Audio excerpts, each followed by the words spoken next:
Тэгэхээр нөгөө нэг өсөж байгаа хүүхдүүд маань ээж аавын хэлж байгаа үгийг биш харин үйлдэлийг нь сурдаг баг. Чи ерөөсөө хүүхдүүд бол ерөөс нүдэнд харагдсанаа л дуурай сурдаг.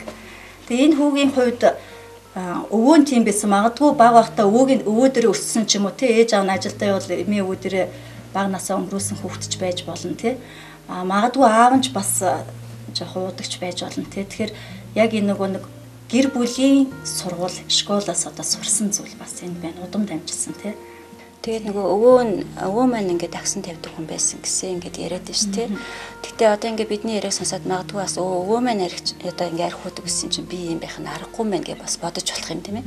Тэгэхээр битгий тэгж бас бодоорой тийм ээ. Ягаад гэвэл өвөөгийн чинь буруу биш.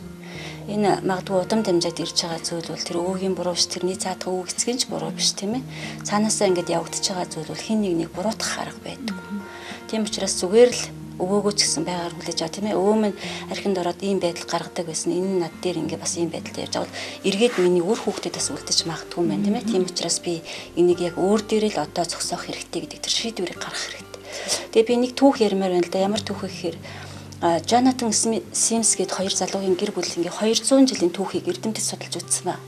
Тэгээ судлаад үзсэн чинь яасан бэ гэхээр Jonathan-ы гэр бүл ерөөсөө эцэг их нь хайр халамжаар дүүрэн баяр хөөр хайр халамжаар дүүрэн жинхэнэ одоо эхнэр нөхөр дээр төвлөрдөг тийм гэр бүл байсан ба. Тэгээ тэдний гэр бүлийг ингээд судлаад үзсэн чинь тэдний гэр бүл үнэхээр гайхалтай гэр бүл байсан. Яасан бэ гэхээр тэдний гэр бүлд нэг одоо дид ерөнхийлөгч тийм ээ. За 149 өмгөөлөгч 116 пастор тийм ээ. За тэгээ дээрэс нь 68 багш 66 эмч за 25 одоо бүтээн байгуулагч гэдэг ч юм ингээд маш тийм одоо алдартай тийм хүмүүсүүд их байсан байна. Амжилттай амьдэрсэн хүмүүсүүд.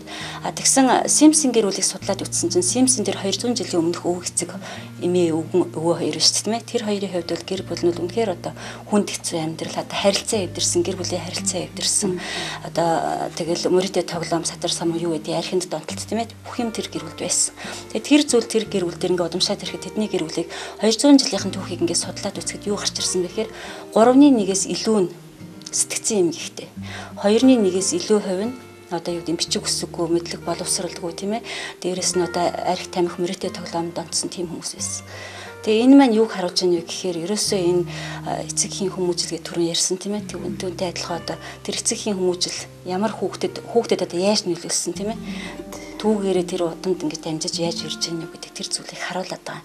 Тэгээ Библиэлд бас хэлсэн байдаг л 2 дугаар Петр 2:19 дээр учир нь хүн юунд дийлдэн түүндээ боолчлогдно гэж хэлсэн байна. Тэгээ бас захидалд бас нэг зүйлийг асуусан байсан. Надад муу ёрын юм шүглцэн болов ч гэж би хаяа бодох юм гэсэн байсан. Хүнд ер нь муу ёрын юм шүглэн гэж байх уу? Энэ зүйл дээр хариулахад энэ гим нүгэл гэдэг бол бүх зүйл тэр сөрөг муу бүх зүйлийн үндэс нь байгаа. Тэгэд тухайн тэр гим үйлдэгдсэн газарт бас тухайн гимийг үйлдсэн хүнд одоо альва тэр муу зүйл ингэж удамшиж үлдэх нь байдаг. Тэгээ энэ тухай Библи бас тэр уг үндсийг ингэж гаргаж ирдэг байгаа. Тэгээ Марк номын 1-р бүлэг дээр харах юм бол Есүс одоо тэр одоо бозор сүнс одоо шүглсэн тийм хүнийг дуудаад тэгээд өмнө зогсоогоод тэгээд гараа гэж тэр сүнсэнд хэлэх үед тэр бозор муу сүнс одоо тэр хүнээс ингэ зайлж одож байгаа тухай гардаг байгаа. 1:25-26 дугаар ишлэл дээр гэж тодорхой гарч байгаа. Энэ зүйлээс харах юм бол тэр гиммэс одоо их хүнс авсан тэр муу зүйлийг дагаад одоо тэр альва тэр бозор зүйлс нь ингэ байж болдог. Тийм учраас энэс бас айх хэрэггүй. Ядвал хүн өөрөө тэр бозор муу зүйлийг хүлээн зөвшөөрөх үгүй юу гэдэг сонголт нь тухайн хүнд байгаа. Тийм. Тухайн хүн өөрөө зөв зүйл дээр одоо бацсгсан үед тийм ээ. Түүнийг одоо бас боочлогдохгүй байх боломжтой. Хэрвээ үнэхээр тухайн тэр удам дамжаад юм уу? Тухайн тэр зүйлийг өөрийн хүчээр ялан дийлэх боломжгүй байна. Тийм үед бид нар итгэл дээрээ бацсгсоод ертөнцийн эзэн рүү хандаад залбирах үед тэр зүйлийг ертөнцийн эзэн шийдэж өгөх болно. Тэг хүмүүс ингэж ярьдаг штэ. Одоо тэр намайг хараацсан учраас одоо бөөг өөрч гэдэг юм уу те ямар нэг юмар ингэж тэднийх манайхыг хараацсан учраас миний хүү архинд орчлоо ч гэдэг юм уу те Ер нь нэг иймэрхүү яриа монголчуудын дунд илбэг байдаг л та. Гэтэл яг Библи бол энэ дэлхийн хамгийн үнэн ном. Энэ дэлхийн эхлээс төгсгөл хүртэлх бүх үнэн Библиэл дээр байдаг те. Харин Библийг яг уншаад эндээс яг тэр чөтгөр буюу одоо тэр хараалах, чөтгөрийн талаарх тэр зүйлсүүдийг үнэхээр яг судлахад юу байдаг вэ гэхээр хувь хүн өөрөө ямар нэгэн гим нүгэл хийгээгүй тохиолдолд тэр хараал тань дээр байхгүй. Хин нэгэн хүнтэй энэ хүнийг одоо хин нэгнээр хараалгасан байхад одоо хараал очдөг гэж бол худлаа. Хувь хүн өөрөө гим нүгэл хийвэл харин тэр хүний амьдрал хараал үүснэ. Яагаад гэвэл ерөөсө хараал гэдэг зүйл маань гим нүглийн л үр дагавар. Тэгэхээр гим нүгэл огт хийгээгүй байхад хин нэгний те би чамайг хараачлаа гэдэг үгнээс болоод тэр хүний амьдрал дээр асуудал үүсэхгүй. Харин хувь хүний гим нүгэл өөрөө үйлдэж байж хараал ирнэ. Хин нэг намайг хараацсан болов гэж бусдаас алдаа хайх биш.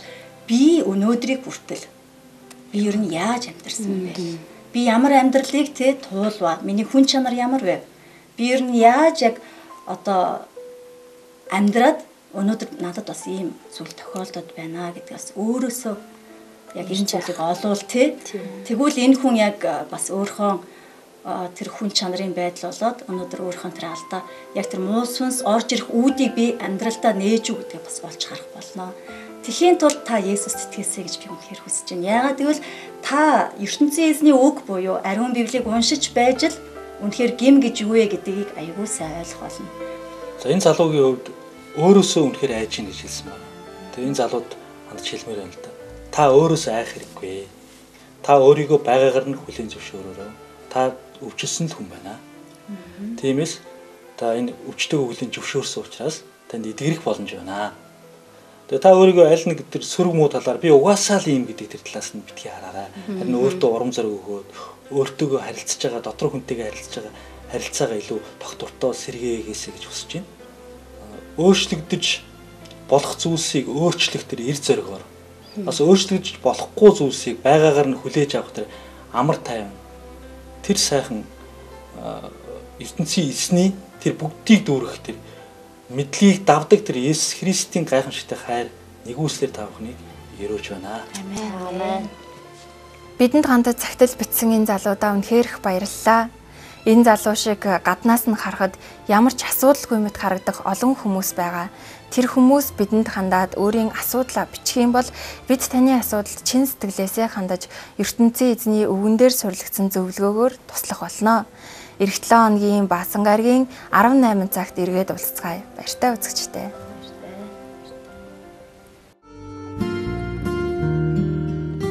Үзэгч танд зүрх сэтгэлийг тань зовоож байгаа ямар нэгэн асуудал байгаа бол бидэнд захидал бичээрэй.